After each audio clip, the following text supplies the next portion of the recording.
The Golden Fish. Once upon a time, long, long ago, an old fisherman and his only son lived by the side of the sea. They were very poor, for all they had were an old boat and a net. As he worked and helped his father, the young fisherman would sing the whole day long. Once the old man cast his net into the sea as usual. When he pulled it up, he saw a single fish thrashing about in it. But this was no ordinary fish. It was golden. The old man was astonished. "Keep an eye on this amazing fish while I go off to tell the Khan about it," he said to his son. "The Khan may give us a fine reward for it." And the old man trudged off. The young fisherman could not bear to see the fish struggling so desperately in the net, and so he let it go. The golden fish flipped its tail and disappeared beneath the waves. Soon the Khan rode up. Riding behind him were his attendants and bodyguards. "Well, let's see your amazing fish," said the Khan. The young fisherman hung his head and replied, "I was sorry for the beautiful fish and let it go." This enraged the Khan. "You miserable old wretch," he screamed at the old fisherman. "How dared you and your worthless pup of a son disturb my royal sleep? How dared you play a trick on me, the finest of the fine and Allah's favorite son? And who ever heard of golden fish swimming about in the sea?" At this, the Khan's vizier shook his long beard, which was so long it dragged along the ground, and said, "I've lived to be 100, yet never have I heard of such a wonder." The old fisherman pleaded with the Khan to believe him, but all his talk of the golden fish only made the Khan angrier still. Finally, the Khan ordered the young fisherman to be bound hand and foot and put out to sea in the fisherman's old boat. The Khan returned to his palace feeling very pleased with himself. Meanwhile, the poor old fisherman stood at the water's edge, watching the waves carry his only son farther and farther out to sea. He did not know what to do, nor how to save his son. When at last the boat disappeared from sight, the old man fell to the ground and wept bitterly, calling down evil on the cruel Khan. The young fisherman lay in the bottom of the boat, knowing he could not last long, for he was being carried farther and farther out to sea. At last, an island appeared on the horizon, and the tide carried the boat to the shore. The very moment it nosed into the sand, a youth stepped out from behind a tree. Surely this was a wonder. He was the exact image of the young fisherman. They were as alike as two halves of an apple. The youth came over to the boat and untied the young fisherman, who embraced him and thanked him for his kindness. Then the youth took a flat cake from his bag, broke it in two, and offered half to the young fisherman. They became friends and were soon as inseparable as two brothers. One day, when the two youths were walking along, they came upon an old man tending his flock. As they had always thought they were the only two people on the island, they went over to greet him. This is the tale the shepherd told them. "A 3 days' journey will take you across the island to a land whose Khan is most unhappy. His only daughter, the greatest beauty in the world, has never uttered a word in her life. The Khan has made it known that he who cures her will receive a reward of great value, but that he who tries to cure her and fails will be beheaded. Many a young man has lost his life in the Khan's palace in this way." The two friends marveled at his tale and decided to try their luck. When they reached the palace gates, the youth said to the young fisherman, "Let me try first. If I succeed and cure the Khan's daughter, I'll share the gifts I receive with you." The young fisherman agreed, and so the youth entered the palace. Two serving maids greeted him and said, "Many a fine young man has tried to cure the Khan's daughter and lost his life when he failed. Beware, you too will go to your death."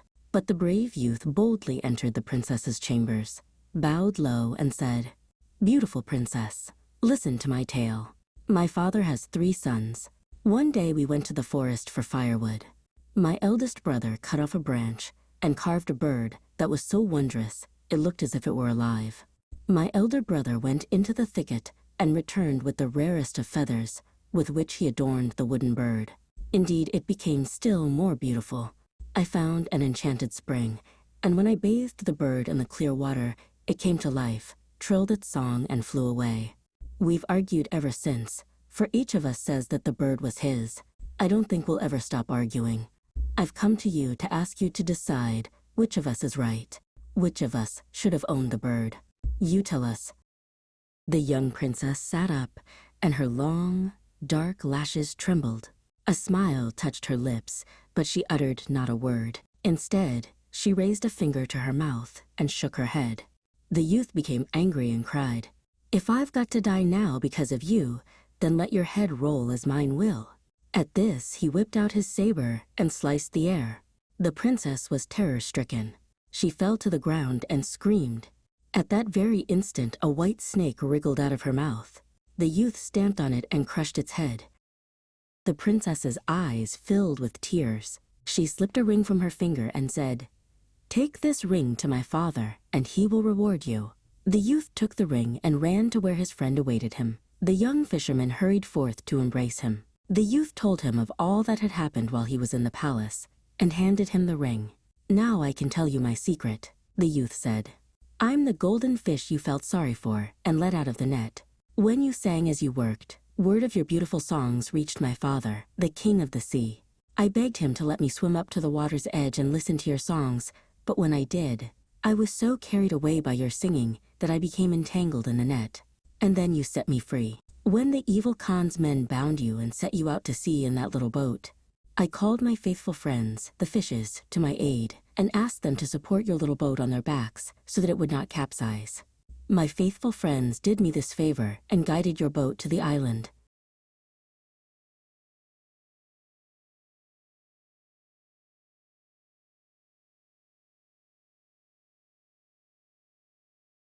I was waiting for you there, in the guise of a youth who was the image of you.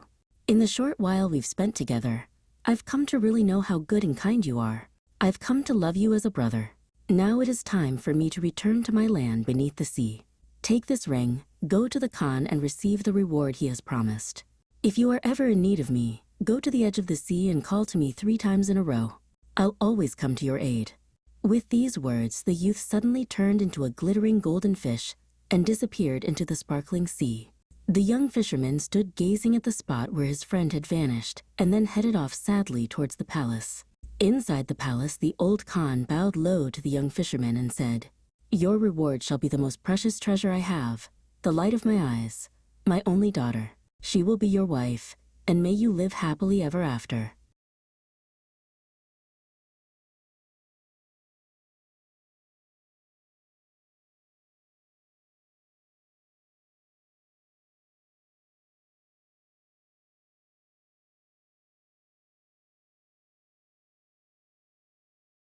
One of the Khan's servants brought the young fisherman a fine gold-stitched robe that was studded with pearls and rubies. The next day, the young fisherman and the Khan's daughter were married. There was music and much merrymaking at the great wedding feast. The young princess soon noticed that her husband was often sad and would sigh unhappily. One day she asked him tenderly what grieved him so. "I really don't know how to tell you," he said. "Here in the palace there is everything one might ever wish for. There is nothing to cloud one's joy here. But I'm not used to a life of idleness. My hands have always been busy working. I feel restless when there's no work for them to do. I grew up far away from here, on a golden, sandy shore. My father, whom I love dearly, is all alone there now. He's getting old, and death cannot be too far away. If you could only come away with me, back to my father's house, I'd be the happiest man in the world. But I want you to know that in my country, you won't be able to live in luxury like a Khan's daughter, with serving maids to wait on you. There you'll just be the wife of a poor fisherman. I'll gladly do anything to make you happy, for if you are happy, I will be too," said the princess. "But how can we cross the sea? No one here knows how to build boat. I'll find a way. Meanwhile, you make ready for the journey."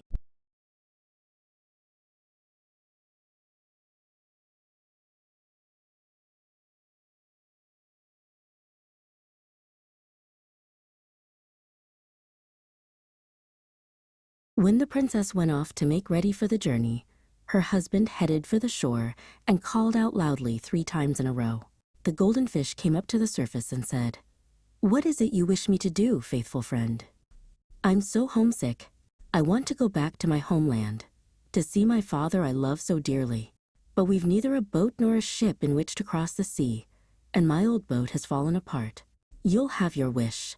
As soon as night falls, I'll send you Mouth Without Fear, and you'll be home by morning. But what if the fish swallows us? Never fear. Its looks are terrifying, but it's the kindest soul alive. I must leave you now. Goodbye, and have a good journey." A moment later, the golden fish was gone beneath the waves. Night fell. Suddenly, the sea became stormy, and a huge monster of a fish came swimming up to the shore. A fountain of water spurted from a blowhole in the top of its head. It moved its tail slowly, but this was enough to raise huge waves that came crashing down all about, for this was truly a giant fish.